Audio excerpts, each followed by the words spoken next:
দেখো রবিবারের সকাল, ঘুমটা ভেঙে গেছে অনেকক্ষণ, কিন্তু ল্যাদ খাওয়ার জন্য বিছানাটা ছাড়তে বেশ দেরি হচ্ছিল। মা ওদিকে চিকেন কষা রান্না করাতে যা সুবাস ছেড়েছিল, বাপরে বাপ, শেষমেশ আমাকে বিছানাটা ছাড়তেই হলো। কোনো রকমে ফ্রেশ হয়ে আমার কেয়ারলেস বিউটির যত্ন না নিয়ে বাটিতে কয়েক পিস কষা চিকেন নিয়ে বসে গেলাম টেবিলে। কষা চিকেন খেতে কিন্তু আমার বেশ লাগে, আর স্বাদটাও হয়েছিল সেরকম। তা বলে কষা চিকেনটা আমি একা একাই খাবো এতটা নিষ্ঠুর বাবা কিন্তু আমি নই। কলের ছেলেটাকেও একটু দিলাম। হ্যাঁ, পাশে দাঁড়িয়ে দাঁড়িয়ে বউটা হ্যাংলার মতো দেখছিল বলে ওর মুখের দিকে একটু ঠুসে দিলাম।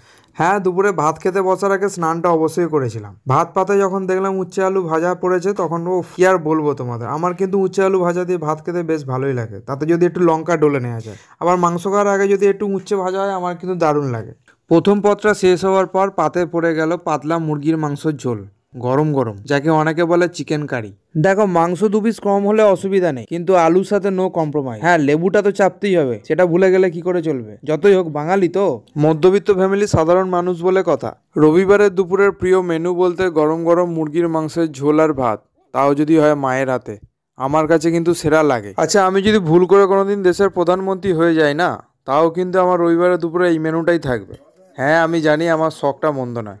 আচ্ছা, শেষ পাতে আমার যদি একটু এই চাটনি আর পাঁপড় ভাজা যদি থাকে, তাহলে 16 কলা পূর্ণ হয়ে যায়। আচ্ছা, তোমাদের একটা কথা আমি বলে রাখি, কোথাও যদি চাটনি আর পাঁপড় খাওয়ার কম্পিটিশন হয়, তাও যদি ফ্রিতে পাওয়া যায় না, আমাকে অন্তত একবার জানিও। আমার পায়ে জুতো থাক বা না থাক, আমি কিন্তু দৌড়ে পালাবো। দুপুরে খাওয়া দাওয়া শেষ করে দিয়েছিলাম একটা বিশাল লম্বা ভাত ঘুম। ঘুম থেকে ওঠার পর আমার ছেলে আর ছেলের মাকে নিয়ে গিয়েছিলাম একটু সুপার মার্কেটে। তোমরা যেন ভেবে বসো না আবার বাড়িতে এসি নেই বলে এসির হাওয়া খাওয়ার জন্য গেছি। আরে না না, তা মোটেও নয়, কয়েকটা দরকারি জিনিসই কিনতে গেছিলাম। আসলে মাসের শেষে স্যালারিটা ব্যাঙ্ক অ্যাকাউন্টে ঢোকে তো, তাই সেই সময় নিজেকে একটু বড়লোক মনে হয়। হ্যাঁ, ঠিকই শুনেছো, 5 সংখ্যার স্যালারিই বলেছি। স্যালারিটা এখনও 1 লাখ টাকাতে পৌঁছায়নি। সেই জন্যই তো তোমাদের বলি, ভিডিওতে লাইক দিয়ে চ্যানেলটা সাবস্ক্রাইব করে নাও, যাতে তাড়াতাড়ি আমি বড়লোকটা হতে পারি। এদিকে সুপার মার্কেটে ঢুকেছি বলে কথা, যেটা দরকার সেটা তো নেবই, যেটা দরকার নেই সেটা আরও বেশি করে নেব। হ্যাঁ, এটা শিখেছি কিন্তু অবশ্যই আমি আমার বইয়ের কাছ থেকে। রাস্তায় বেরোলে আমার আর আমার ছেলের পেট ভরা থাকলেও কিন্তু খিদে পেয়ে যায়। স্মার্ট পয়েন্ট থেকে পেরিয়ে রাস্তার ওই পাশে ফুডকার্টটা দেখতে পেলাম। এরা কিন্তু মোমোস খুব ভালো বানায়। চলো আজকের এটা নিয়েই তোমাদের ব্যাখ্যা করব।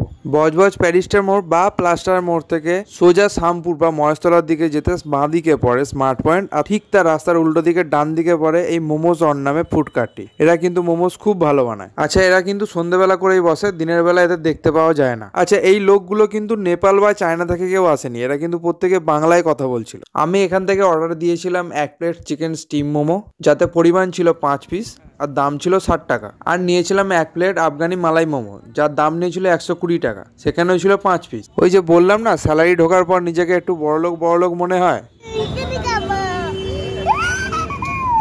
হ্যাঁ, এই আনন্দটা দেখলে তো, এটা কিন্তু সেরা। আচ্ছা, সাবজেক্টে ফিরে আসি। চিকেন স্টিম মোমোর ভেতরে কিন্তু চিকেনের স্টাফিংটা ছিল বেশ অনেকটাই, আর এটা যখন ঝাল সসে ডিপ করে মুখের মধ্যে পুড়ছিলাম, দারুণ লাগছিল খেতে। চিকেন স্যুপটা কিন্তু বেশ ভালো। আমি কিন্তু এখনো পর্যন্ত যত জায়গায় মোমো খেয়েছি, তার সাথে যা চিকেন স্যুপ দেয়, আমার কাছে কিন্তু এটা বেশ ভালো লাগে। এবার যদি আফগানি মালাই মোমোর কথা বলি, তাহলে বেশ ভালোই। খুব যে আহামরি লেগেছে তা কিন্তু মোটেও নয়। বিয়ে বাড়িতে গেলে নানপুরির সাথে যদি চিকেন কিমা মশলা বা চানা মশলার সাথে খেলে যেরকম স্বাদটা হয়, কিছুটা ওই ধরো। তবে দেখো, একটা কথা বলি, মোমো কি আফগানিস্তানের লোকেরা খায় সেটা আমার কিন্তু জানা নেই, বা আফগানিস্তানের লোকেরা সত্যি এরকম মোমো বানায় কিনা তাও আমি জানি না। এটা আমি নিত্য নতুন ট্রাই করলাম, আমার মোটামুটি অন অ্যান অ্যাভারেজ ভালোই লেগেছে, তাই ভালো বললাম। দেখো, আফগানি মালাই মোমোর সাথে যদি বলিস চিকেন স্যুপটা মোটেও যায় না। চিকেন স্যুপটা মনে হচ্ছিল ফ্রিতে দিয়েছে, কিন্তু বেশ ভালোই লেগেছে। এটার সাথে কিন্তু এটা ভালো লাগে না, তাই না? দেখো, সব কিছু মিলিয়ে কিন্তু সন্ধ্যাটা বেশ ভালোই কেটেছে। আমার বউ তো এখানে শোরুমটা দেখে থমকে দাঁড়িয়ে পড়েছিল। আমি তো কিডন্যাপ করার মতো জোর করে অটোতে তুলে নিয়ে এলাম। এবারে কিন্তু আমার হাতে সত্যিকারের কোনো পাখা ছিল না। হ্যাঁ, এটা একটু আমার অভ্যেসে পরিণত হয়েছে, ঘুমাতে যাওয়ার আগে একটু ড্রাই ফ্রুটস খেয়ে ঘুমাতে যাওয়া। দেখো, তোমরা কিন্তু যাওয়ার আগে চ্যানেলটা সাবস্ক্রাইব করে ভিডিওটা লাইক দিয়ে তবেই যেও।